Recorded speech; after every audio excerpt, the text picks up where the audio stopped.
What's up, everybody? Welcome to Neon Mushroom. Welcome back if you've been here before. Today, you looked at the thumbnail, I assume we're going to be going over my Akiri Fearless Voyager deck list. A few caveats before we get into the actual video. One, we're going to try to keep it short. This is going to be the last deck tech video we do on the channel. We have a new way for presenting decks that players play on the channel coming up later this month. Hopefully you guys are into it, so be looking forward to that. We've already kind of started the process of preparing these videos. And then just a few other things. If you're a newer Commander player, which I know some of you are, I'm going to leave a deck list for this in the description below because I'm not going to be going over every card in the deck. I just want to explain Akiri, go over a generalized game plan, and highlight some of the stuff I'm trying to do. But don't net deck it if you're newer, because I made that mistake when I first got into Commander, just trying to what are people playing? Let's basically play their lists. Don't do that. A few reasons. One, Commander's for creativity. You want to build your decks and make them sentimental to you. Two, moving forward, I won't even be playing this deck this way. This is a deck that I threw together in about 2 hours for the Commander gameplay videos that you guys have seen so far, and I haven't had a whole lot of time to work on it, but this is a deck I'm going to keep in my permanent rotation. And there's a lot of work that needs to be done. A few sources you can look at if you want to look at much more refined lists, or like Josh LaQuai from the Command Zone. They did a video on Phylath and Akiri is the first deck they went over, and he has some really good little tips and tricks in his list that I would definitely recommend looking at. And then the last thing is just, I guess I'll try to keep the video pretty short. Again, I'm not going over every card, so go to the description below if you want to get my exact list. And I don't think I'll be doing videos on the deck as I update the deck, but I'm leaving my Twitter and my Instagram in the description below as well. Maybe go give those a follow. I think I'm gonna find a formula to kind of update people via social media when I make swaps for decks, because every time a new set comes out, I'll add new cards to a deck. Like the most recent set just came out with those modal downface cards, so Yuriko got a bunch of lands that cost mana when you reveal them off the top of your library. Caveats over, let's go ahead and read Akiri Fearless Voyager. Akiri Fearless Voyager is a 3-drop, 3/3 core warrior legendary creature for a red, a white, and a colorless. Whenever you attack a player with one or more equipped creatures, draw a card. Interesting thing about this ability, there's normally more than one other player for you to attack. So if you send 2 creatures that both have an equipment in 2 separate directions, one at that player, one at that player, you'll draw a card for each individual player you've attacked. However, if you attack one player with 2 equipped creatures, it's only going to trigger once because it only sees you attacking one player. Activated ability for 1 white, when you may attach an equipment from a creature you control. If you do, that creature gains indestructible until end of turn and you tap it. Really cool thing about this ability is not only is it very useful, we need some type of protection in these Boros decks. We're already playing at a lower power level just because of our color identity. This not only gives us protection and gives us card draw, which are things we really need, but it's also a flavor win, because if you look at the art for Akiri, I don't know why I'm showing this, there's probably a graphic on the screen as well, but she's like a line slinger type dude, and drop the lines, or no, drop your equipment, throw out the lines, don't die to the removal. It's just a really cool flavor thing. Also the flavor text, no angel bars are ascent, Amara waits above. So, I don't know, cool flavor stuff, not super relevant, but I like it. What's the game plan of this deck? Right now it's pretty linear. I have a feeling there's better ways to build it than the way I've built it today, but we're gonna go over my current version. The way we wanna build Akiri is we want to quickly get Akiri into play, equipped, and able to protect herself. That way we can start to attack players, draw cards, accrue extra value, and we're gonna try to kind of be the beatdown in the pod while maintaining card advantage and having tricks up our sleeves to kind of carry on to the late part of the mid game. Because once we get way into the end game, this deck's gonna run out of steam pretty quickly, just because we're Boros and we're not gonna be able to keep up with the mana advantage that everyone else has for the most part, and we're not gonna be able to keep up with the steam and the speed of the game as we get into turns 11, 12, 13, if we make it that far. I know on this channel we don't usually go that far, but if you do, all these green and blue decks are going to start to outclass you pretty quickly. So we want to end the game quickly, but we want to maintain momentum, meaning we want to make sure we're drawing cards, because in this Boros deck, we're going to dump our hand pretty quickly in an attempt to get ahead of everybody, and thanks to Akiri, we'll be able to slowly rebuild our resources just by attacking, which we kind of wanted to do anyway. A little quick thing about Akiri, it's a bit of a nombo, her ability, because she wants you to be focusing on multiple players at once, and because of this, we run into the issue of Voltron wants to usually target on one player and kill them very quickly. That way you're only really drawing hate from that one player. This deck kind of wants to pick at least 2 at a time. So keep that in mind. We're going to want to have some tricks to end the game very quickly. The place we want to start when looking with the deck list, and this is actually the only category where I'm going to share every single card in the category, is the equipments themselves. And with that in mind, I don't think that this is the correct set of equipments to be playing when you have the final build for the deck. But I'll go over the equipments. I'm going to list them shotgun style and then go over some of the reasons I'm playing some of them, and maybe talk about some exclusions that shouldn't be exclusions. I'm probably going to add some equipments and take some out later, but we'll get to that in just a moment. Let's read these cards. Bloodforged Battle Axe, Kite Sail, Cliffhaven Kite Sail, Shadow Spear, Swiftfoot Boots, Lightning Greaves, Conqueror's Flail, Captain's Claws, Umezawa Jit, Sword of the Animist, Sword of War and Peace, Sword of Fire and Ice, Sword of Feast and Famine, Maul of the Skyclaves, and Hammer of Nizan. Notable exclusion, I've already taken Embercleave out of this deck. I didn't like how it performed. It was actually replaced with Shadow Spear. So that actually wasn't in the game that was uploaded. There was no Shadow Spear in the deck at that time. I think Shadow Spear may be worth playing, especially considering the pod that I play in. The equipment are going to be very important because without the equipment, Akiri actually doesn't do anything. She is a vanilla 3/3 for 3, which is very bad in Commander. So we're going to need a handful of equipments. I'm not sure what the number is. I think the correct number of equipments is somewhere between 13 and 16. I can't be sure. Equipments that I absolutely love in this deck and want to highlight really quick. Bloodforged Battle Axe, that was a highlight from the game that was uploaded that Akiri won. Given we did Soul Ring Rock on turn 1, that was a big part of the reason we were able to win the game. But this deck does have some fast mana. Go ahead and reference the deck itself if you want to see the different types of fast mana I am playing. Bloodforged Battle Axe is pretty simple. It's a 1-drop equipment, equips for 2, and the creature gets +2/+0. All of this is pretty dry. The equip cost of 2 is actually pretty high for this deck. But whenever that creature that's equipped with Bloodforged Battle Axe deals combat damage to a player, you clone the Bloodforged Battle Axe. So if you have one creature with one Bloodforged Battle Axe and it connects, you make a second one. And becomes very exponential at that point. If you're able to keep connecting, you're going to be able to keep putting Bloodforged Battle Axes onto creatures and protecting them with Akiri. It's pretty powerful. I'll leave a link to the game that I did win, the most recent upload, if you don't want to go to the description, if you want to see how cool a Bloodforged Battle Axe can actually be. Another one, I don't want to highlight this too much, but the new equipments from Zendikar Rising, like Cliffhaven Kite Sail, it just gives the creature flying, which we're hurting for. We actually want to be able to connect, and there aren't that many equipments that provide, what's the word I'm looking for? Powerful evasion, like evasion that's actually worth having, and flying is probably one of the better pieces of evasion we can have. Cliffhaven Kite Sail just gives a creature flying that's equipped and equipped for 2, but it has this little extra text that says when it enters the battlefield, equip it to a creature you control. So for 1 mana, you can give a creature flying, and if Akiri is on the battlefield, that creature also has the ability to become indestructible, and it will draw you cards. Then we're going to move right along. We've obviously got Swiftfoot Boots and Lightning Greaves. I don't need to go too deep into what those do. I do want to talk for a second about Conqueror's Flail. People are going to try to interact with us on our turn because that's the best way to gain a tempo advantage in a game of Magic. Use your mana on your opponent's turn, force them to use up all their mana, and then when it's your turn, they can't interact with you. Conqueror's Flail is going to shut that down pretty quickly. If your creature is equipped, it's basically Grand Abolisher. They can't interact with you. They can't, let me see, they can't cast spells, and that's it. Unfortunately, they can't activate abilities. That's going to come up way less often than a removal spell. And then moving right along, I don't think I need to talk about any of the swords other than like Feast and Famine's insanely powerful because it doubles your mana. Maul of the Skyclaves also gives flying and equips for free. And then Hammer of Nizan is just a powerhouse equipment in a deck like this because it's going to allow you to equip for free. Equipments that I might include that I don't already have. Shuko is one that Josh Liquai brought up, and I used to play it in an old Dalekos deck that I had. The important thing about Shuko is it equips for 0, much like Lightning Greaves. Only with Shuko, it doesn't grant Shroud, which means you can still target it with your other things. So with Shuko, I think that's a card we just want. We might even want Bonesaw. It equips for 1, but it casts for 0. We want really efficient equipment. The more I play this deck, the more I find myself gravitating towards the cheapest equip cost and the most evasion. So swords are also very good. Unfortunately, their equip cost is 2.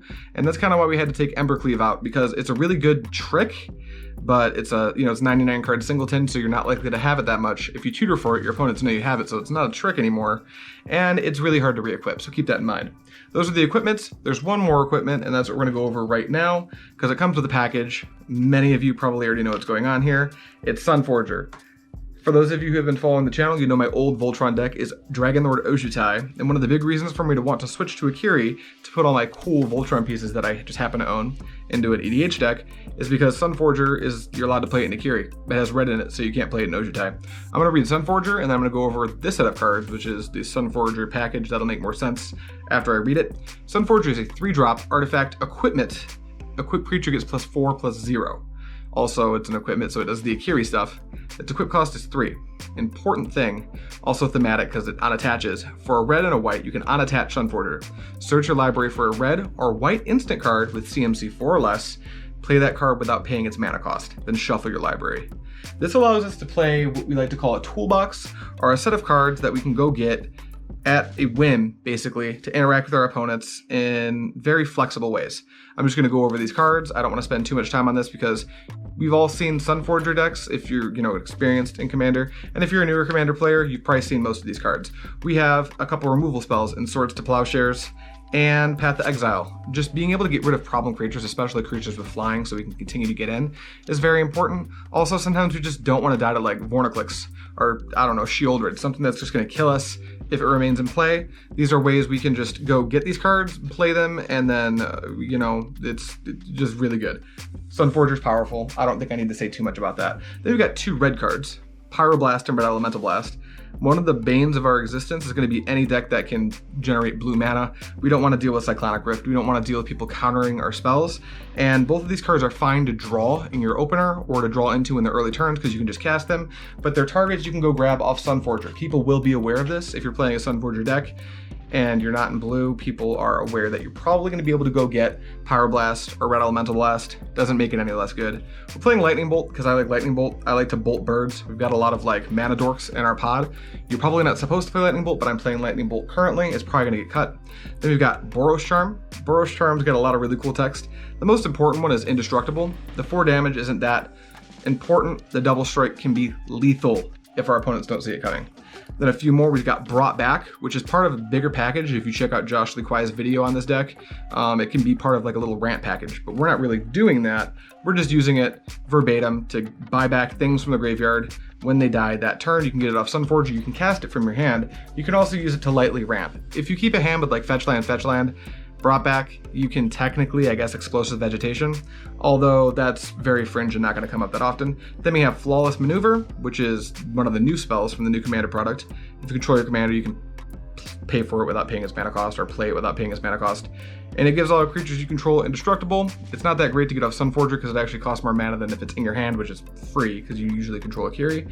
And the last card I want to highlight in this slot is Return to Dust. Return to Dust, you really want to be casting on your main phase because it can just exile up to 2 artifacts or enchantments. But if you cast it as an instant on not your turn, it can only hit 1. Off of Sunforger, you're actually getting a mana advantage. It costs 4 to play, but it's only 3 for Sunforger. And that's the package we're using for Sunforger. And that's kind of as deep as I want to go into one category, which is the equipments. And now I just kind of want to breeze over some of the cards, some of the selections I made for the deck, to try to make the deck work as fluidly as possible. An important thing is I didn't do a lot of research into Akiri builds going into making this deck. I basically ported over a lot of my existing pieces from Ojutai to try to make a deck that I could just play in the pod and make a video out of. This definitely does need work, but some of these selections I think are definitely correct. And one thing I kind of want to go over are some key creatures. One thing that we're going to have a little bit of trouble doing is connecting with our opponents because it's EDH. There's going to be a lot of color identities. The swords aren't necessarily going to be enough. Sometimes you don't have your flying equipment. So there's some really efficient creatures, the Mothers, Mother of Runes, and Giver of Runes, and they can tap to give a creature you control protection from any color, or in the case of Giver of Runes, you can give it protection from colorless as well, although that could be a bit of a nombo. If you're trying to equip a creature that turn, you have to be very careful. This can be great because if your opponent that's playing green is sitting back with, I don't know, Sylvian Kyriadid, Vorniclix, some ridiculous green creature, you can give it pro green and connect to trigger Akiri and push through damage. You can also use it, what's the word for it? So that'd be the proactive way to use it, but the reactive way to use it would be to protect your creature from a removal spell. Say you don't have Akiri, or say it's just a Path to Exile. Akiri doesn't protect your creature from Path to Exile. Giver of Runes and Mother of Runes sure do. A few other cards that I wanted to go over in the creature slot are like Goblin Engineer and Stoneforge Mystic. We want ways to like tutor our equipments. We're in red and white. our deck's not going to be the most consistent thing ever. We really need to pack as many cards that allow us to have our deck be as consistent as possible as we're allowed to play. And Stoneforge Mystic and Goblin Engineer functionally do the same thing. Stoneforge does it much better, but Goblin Engineer is also pretty good. I don't know if Engineer is the correct play here. I think if we were playing Crucible of Worlds, it might be even a little bit better, but I would think we want both of these because we really want access, especially to a protection sword. Say we're playing against a Marin of Clan Neltoth deck, a Sword of Feast and Famine is going to basically hose that deck completely. A few other creatures, we're playing like some odd 28 creatures, we're not going to go over every single one, but these last two, one of which showed up in the game that I won, Pure Steel Paladin and SRAM. These both draw you a card when an equipment either comes into play or is cast. SRAM cares about the cast. Pure Steel Paladin cares about the coming into play. So Pure Steel Paladin actually combos pretty hard with Bloodforge Battle Axe. Again, check out that game. And these are just some of the creatures we want to play because they can be equipped, they can be used to attack, you can protect them, but also they have extra value besides just being equipped by equipments and feeding Akiri's ability to draw you cards. We're playing a lot more creatures than that. We're playing cards like Gazella, Stone Hero Giant. Some of these cards might stay, some might go, I'm not sure yet. Again, the list is in the description.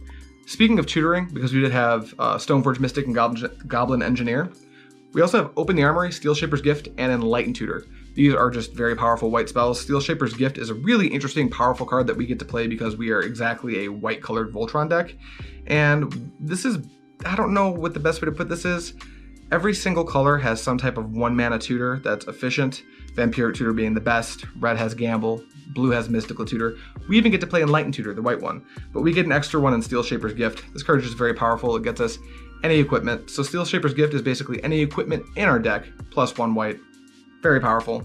Open the Armory is the same thing, except for it can get auras. We don't care about that, but it's the same thing as Steel Shaper's. It's just any equipment in our deck, plus a white and a colorless. And then Enlightened Tutor is obviously incredibly powerful because it can get any enchantment or artifact from our deck and put it on top of our library. A few other key cards I wanted to talk about before closing this video out is going to be cards like Sagardus Aid. Sagardus Aid, I'm going to read this one to you. It's an enchantment that says it's for 1 white. You may cast aura and equipment spells as though they had flash. Whenever you cast an equipment, or whenever equipment enters the battlefield under your control, more importantly, you may attach it to a creature you control. This opens up insane combat tricks. It can cause wins out of nowhere. This is a card I highly suggest picking up. When I picked it up, it was like $12. Now it's down to like $5, I think. I definitely recommend picking that card up. And then a few other tiny notable inclusions. We've got some stacks pieces. I don't know how deep I want to go into stacks, but one card that definitely helped us with the game was Blood Moon. It just turns all non-basic lands into mountains. We play a ton of basic plains, and our color requirements at the point in the game where we're going to be playing Blood Moon are very low. So it's kind of one of those cards that can just hose an entire player, an entire 2 players plan if they're playing some greedy 3-color deck with not many basics. Also, it hoses cards like Glacial Chasm, for instance. And then we've got Thalia, Heretic Cathar, and this is a 3/2 with First Strike for 3. Creatures and non-basic lands your opponents control enter the battlefield tapped.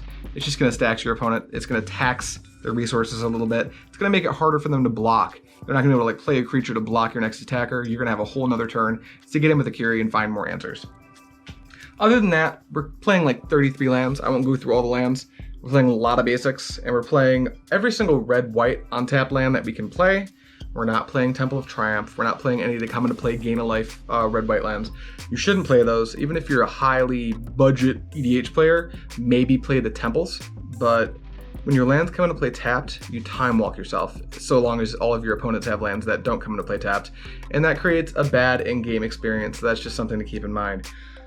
That's all I really have for you guys. You know the game plan, you know a lot of my key cards, you have access to my list. I wanted to rush this video out because actually I'm working on a gameplay video that's supposed to come out, I think the day after this one, and then we've got some new type of videos coming out, which is why we're not going to be doing like deck techs anymore. I just wanted you guys to see this because there were a lot of subscribers commenting, hey, can I see the Akiri list? Yes, you may. Also, the Ojutai list is coming soon, but that's going to be in the new style of sharing decks on the channel, so keep that in mind. And we've got a bunch of other new cool decks coming out as well that we're playing on the channel. That's all I have for you guys today. I'm gonna let you off the hook. Thank you so much for watching, and as always, I'll see you next time.